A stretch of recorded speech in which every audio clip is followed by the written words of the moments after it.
Os Beatles, um nome conhecido por qualquer pessoa fã de rock dos anos 60, são frequentemente chamados de a banda mais influente de todos os tempos. O que os torna tão icônicos ao redor do mundo? Bem, isso se deve, em parte, a Paul McCartney, que muitos consideram o coração do grupo. Mas aqui está o detalhe curioso. O que realmente chama a atenção das pessoas sobre Paul não é apenas seu trabalho lendário com os Beatles, mas também os momentos difíceis e perdas que ele enfrentou ao longo da vida.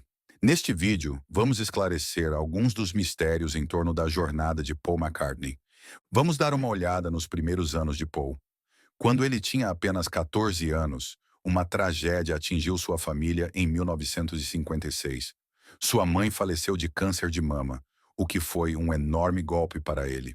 Dizem que essa dor inspirou a famosa música dos Beatles, Let It Be, e pode até ter influenciado as letras emocionais de Yesterday. Em uma entrevista com Stephen Colbert, Paul admitiu que no início ele não achava que a morte de sua mãe tivesse afetado diretamente sua música, mas com o tempo percebeu o quanto a ausência dela moldou suas canções. Paul também falou sobre sua conexão especial com o companheiro de banda John Lennon. Ambos compartilhavam um profundo amor pela música, mas também foram unidos pela experiência dolorosa de perderem suas mães na adolescência. A mãe de John morreu quando ele tinha apenas 17 anos, pouco depois de conhecer Paul, o que criou uma conexão especial entre eles. Era como se eles encontrassem uma luz um no outro, apesar das próprias dificuldades. Após a saída de Stuart Sutcliffe, o baixista original dos Beatles, que deixou a banda para seguir outros interesses artísticos, surgiu um verdadeiro problema.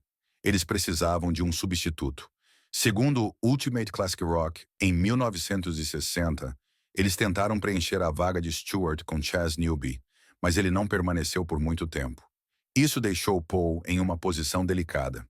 Ele era originalmente o guitarrista solo, mas de repente a banda não tinha um baixista. Em um momento de incerteza, Paul acabou assumindo o papel. Ele se lembrou assim: foi tipo, não temos um baixista, e todo mundo meio que olhou para mim. Acabei ficando com isso. Foi tipo, bem, acho que vai ter que ser você então.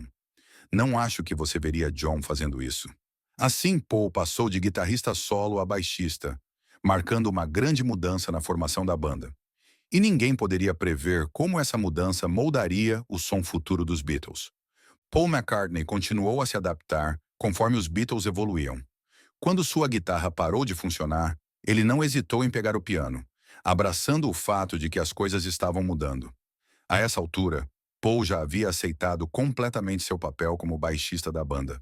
Embora não fosse sua primeira escolha de instrumento, ele se dedicou com sua determinação e criatividade habituais.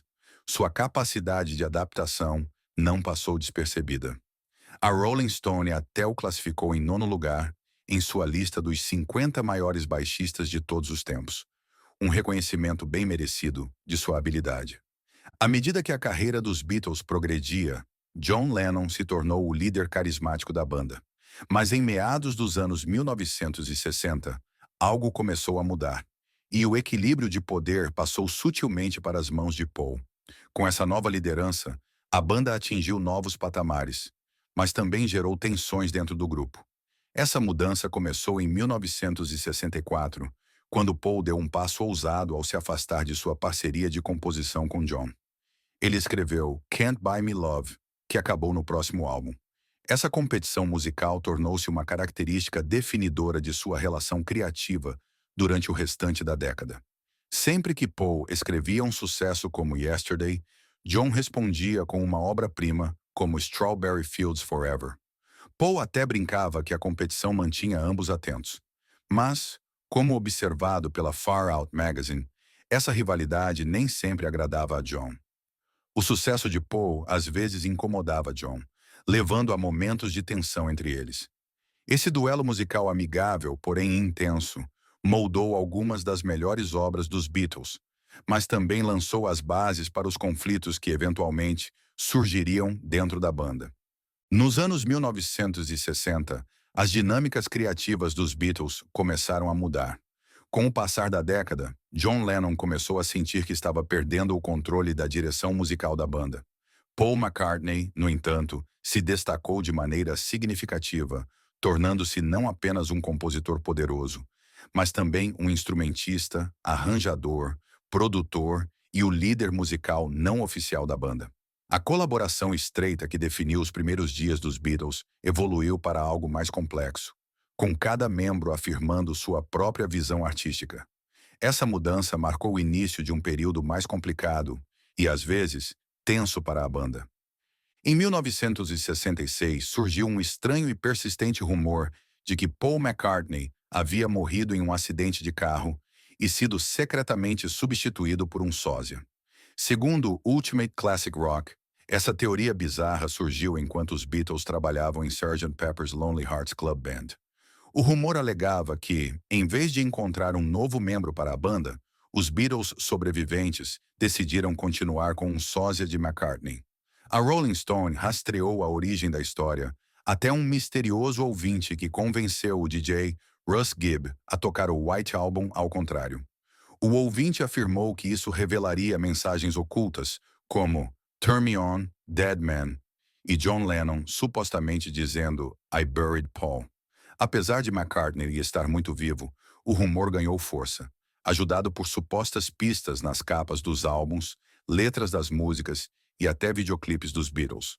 Por exemplo, alguns fãs interpretaram a capa do álbum Abbey Road como um cortejo fúnebre com McCartney simbolicamente representado como o falecido. Para desmentir o rumor, a revista Life enviou repórteres para encontrar Paul em sua fazenda na Escócia.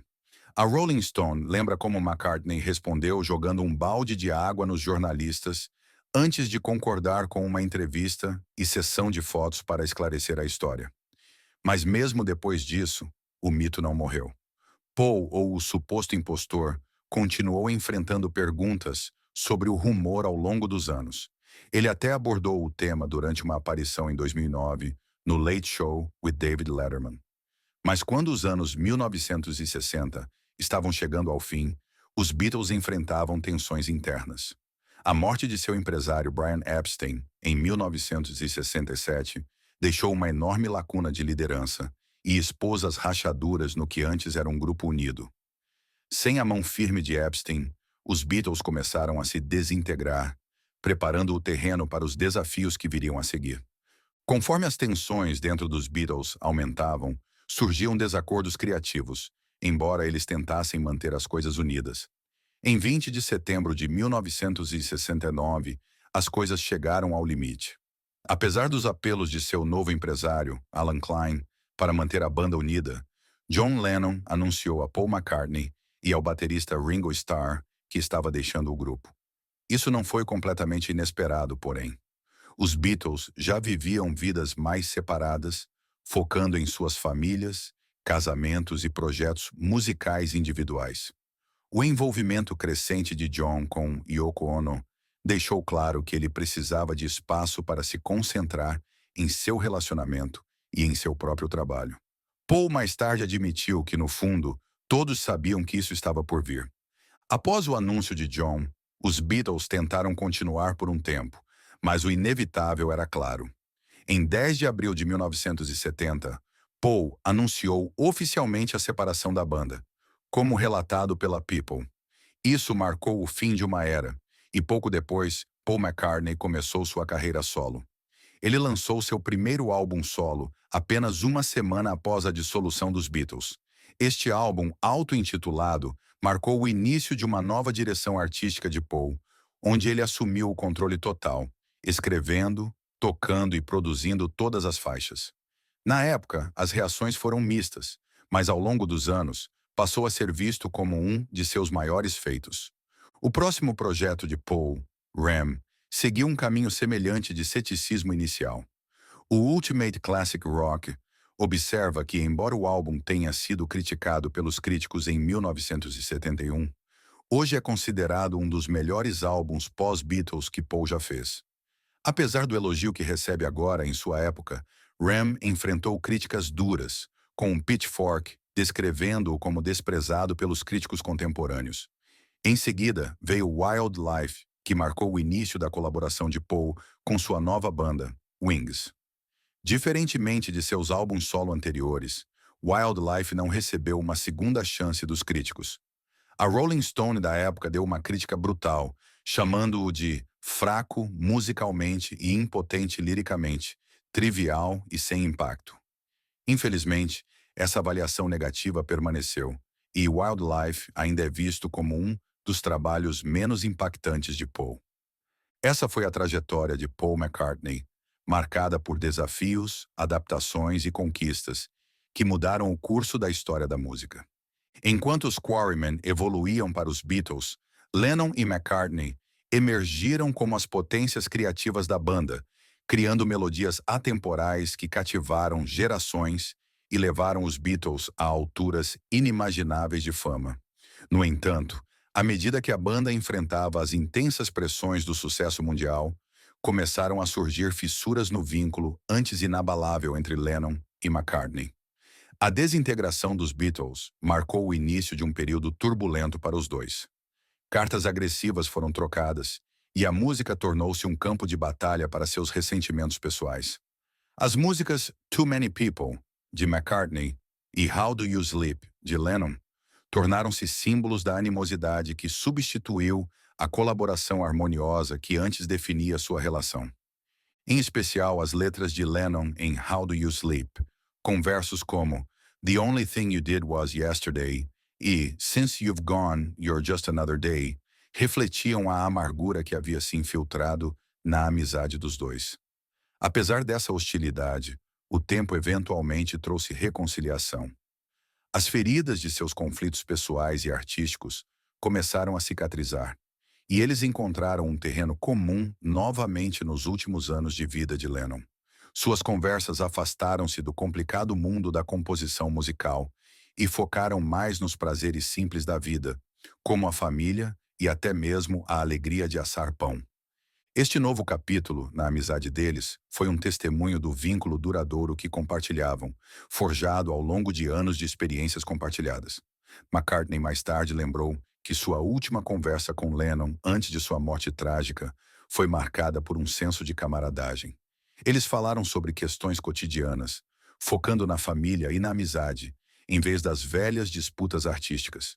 De acordo com Linda McCartney, as últimas palavras de John Lennon para Paul foram Think about me every now and then, old friend. Essas palavras eram extremamente simples, mas profundamente significativas. Embora a relação de Paul com George Harrison tenha se mostrado ainda mais complicada do que com John, cheia de altos e baixos, a amizade com Lennon foi marcada por momentos intensos. Um dos momentos mais notáveis de atrito entre Paul e George ocorreu em 1971, quando Harrison tocou guitarra na música How Do You Sleep, de Lennon. Apesar disso, a dinâmica entre Paul e George começou a mudar ao longo do tempo, culminando em um evento inesperado em 1974. Não apenas John Lennon e Paul McCartney retomaram a conversa, mas também se encontraram colaborando musicalmente novamente. Nesse período, John Lennon e George Harrison uniram forças com Ringo Starr para colaborar em canções do álbum solo de Ringo. Harrison rapidamente desfez rumores de uma reunião dos Beatles, indicando que estava relutante em trabalhar com McCartney. Ele afirmou, Paul é um baixista muito bom, mas às vezes pode ser um pouco dominante.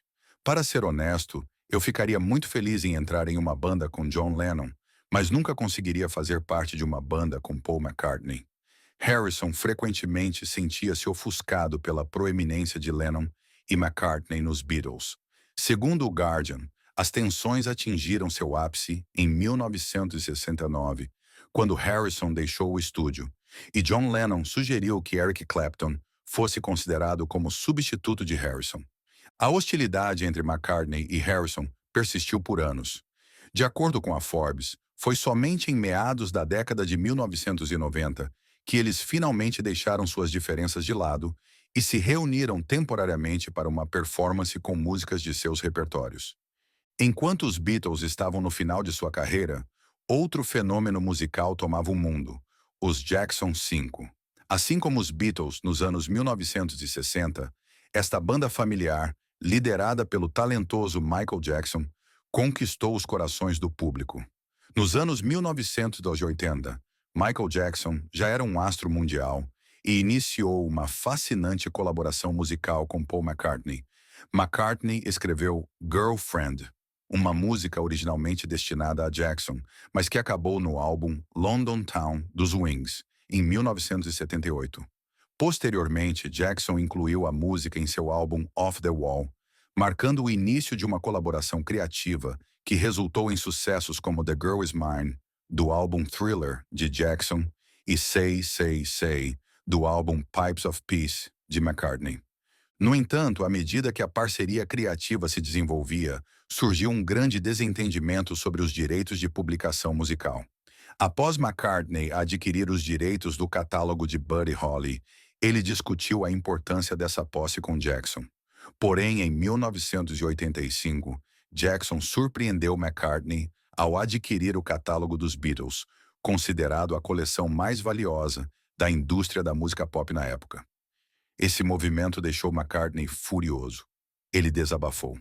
Acho que é suspeito fazer algo assim, ser amigo de alguém e depois comprar o tapete onde eles estão em pé. A situação tornou-se ainda mais delicada quando Jackson permitiu o uso das músicas dos Beatles em comerciais, o que irritou ainda mais McCartney. Enquanto esses conflitos aconteciam, Paul McCartney vivia sua própria jornada pessoal com amor e tragédia.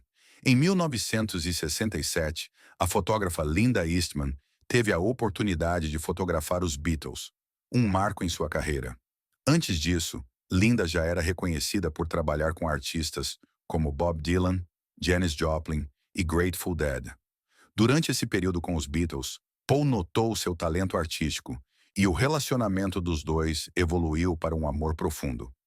Em 12 de março de 1969, eles se casaram e construíram uma família com 3 filhos, Mary, Stella e James, além de Heather, filha de Linda de um relacionamento anterior.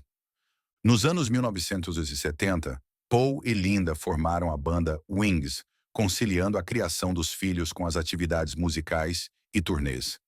Apesar das agendas lotadas, a vida em família sempre foi prioridade. Além de sua contribuição musical, Linda era conhecida por sua fotografia e por seu ativismo em prol do vegetarianismo e dos direitos dos animais. Tragicamente, em 1995, Linda foi diagnosticada com câncer de mama, a mesma doença que tirou a mãe de Paul. Apesar dos esforços conjuntos, Linda faleceu em 17 de abril de 1998, deixando Paul devastado. Após a morte de Linda, Paul McCartney entrou em uma nova fase de sua vida pessoal ao se casar com Heather Mills, modelo e figura midiática. Porém, esse casamento gerou reações mistas dentro de sua família, especialmente de sua filha Stella McCartney, que aparentemente tinha dúvidas sobre a decisão do pai. Apesar do fato de que a união do casal resultou no nascimento da filha Beatrice, o casamento enfrentou dificuldades severas e terminou em divórcio após apenas 6 anos. O processo de divórcio recebeu muita atenção da imprensa britânica. O Ultimate Classic Rock observou que McCartney e Mills usaram a mesma representação legal que o príncipe Charles e a princesa Diana durante o divórcio deles. Detalhes da separação vieram a público, apesar dos esforços de ambas as partes para mantê-los em sigilo. Mills fez acusações de abuso e uso de drogas contra McCartney, enquanto ele respondeu afirmando que Mills era irresponsável e desagradável com sua equipe. Para piorar, Mills chegou a fazer a surpreendente alegação de que Paul havia agredido Linda, sua primeira esposa. Essas acusações foram publicamente refutadas por Stella McCartney, filha de Paul e Linda, que expressou suas reservas quanto à decisão do pai de se casar com Mills. Em 2008, o divórcio foi finalizado, e Mills recebeu um acordo de US a 30 milhões ARSN, significativamente menos do que os 150 milhões que ela inicialmente havia solicitado. Mills foi repreendida pelo juiz do caso, que a descreveu como uma testemunha menos impressionante e destacou inconsistências e erros em seu testemunho. Mills defendeu-se das críticas severas da mídia, destacando o fato de estar envolvida em trabalho humanitário há mais de 20 anos, sublinhando seus esforços além das dificuldades do divórcio. Apesar do escrutínio público constante, Paul McCartney seguiu em frente e casou-se com Nancy Shevell em 2011. Desde então, a parceria contribuiu para o início de um capítulo mais seguro e duradouro na vida pessoal de McCartney. Um aspecto intrigante da vida de Paul McCartney, que muitos podem não conhecer, é seu histórico com o uso de drogas. Um dos primeiros episódios ocorreu nos primeiros dias dos Beatles em Hamburgo, quando a banda usava Praludin para manter a energia durante apresentações longas. Em 1964, Bob Dylan apresentou a McCartney um baseado de maconha em um hotel em Nova York. Foi sua primeira experiência com a droga, que ele lembra como um momento em que ficou muito alto e riu excessivamente por causa da excitação. A partir daí, a maconha tornou-se uma constante em sua vida, influenciando seu processo criativo. As letras de Another Kind of Mind e Got to Get You Into My Life fazem referência ao uso de cannabis. Durante as filmagens de Help, o hábito de McCartney de fumar antes de ir ao estúdio contribuiu para ele esquecer algumas falas. O diretor Richard Lester ouviu uma conversa em que tentavam convencer Paul a experimentar heroína, mas ele rejeitou a ideia com veemência. Durante a gravação de Sgt. Pepper's Lonely Hearts Club Band, McCartney experimentou cocaína, mas abandonou o uso rapidamente devido à intensa tristeza que a droga lhe causava. Em 1966, Paul experimentou LSD pela primeira vez e, em março de 1967, teve sua segunda viagem com John Lennon. McCartney foi o primeiro membro dos Beatles a discutir publicamente o LSD, afirmando que a droga o transformou em uma pessoa mais moral, tolerante e honesta. Em 1967, McCartney defendeu publicamente a legalização da maconha, apoiando um anúncio no The Times que pedia a legalização, a libertação de pessoas presas por posse da substância e mais pesquisas sobre os usos medicinais da cannabis. Contudo, seu ativismo teve consequências. Em 1972, McCartney foi multado na Suécia por posse de cannabis e, em 1973, condenado na Escócia por cultivo ilegal da substância. Essas condenações dificultaram a obtenção de um visto para entrar nos Estados Unidos, problema que só foi resolvido em dezembro de 1973. A vida de Paul McCartney é marcada por conquistas espetaculares e lutas pessoais profundas. Apesar das perdas de entes queridos, separações e questões legais, sua narrativa reflete uma resiliência notável. Ele enfrentou desafios pessoais e públicos com graça e continuou a criar música que toca milhões de pessoas em todo o mundo. Desde os primeiros anos de glória e dor, incluindo a perda prematura de sua primeira esposa, Linda, até sua reinvenção como avô e marido de Nancy Shevell, McCartney não se deixou abater. Sua carreira também reflete essa tenacidade, pois ele continua a evoluir como artista e a manter sua relevância por gerações. Embora o envolvimento de McCartney com drogas e problemas legais tenha sido parte dos aspectos turbulentos de sua vida, eles também destacam sua disposição de se posicionar sobre questões como a legalização da cannabis. Sua abertura sobre questões pessoais, como perdas e lutas, tornou-o uma figura mais acessível para seus fãs. No fim das contas, a vida de Paul McCartney pode ter sido marcada por uma certa melancolia, mas também é definida pelo amor, criatividade e determinação de superar desafios. Ele continua a inspirar não apenas através de sua música, mas também mostrando que a vida pode ter significado, especialmente diante de situações difíceis. Sua história é um testemunho de perseverança, crescimento pessoal e, finalmente, sucesso.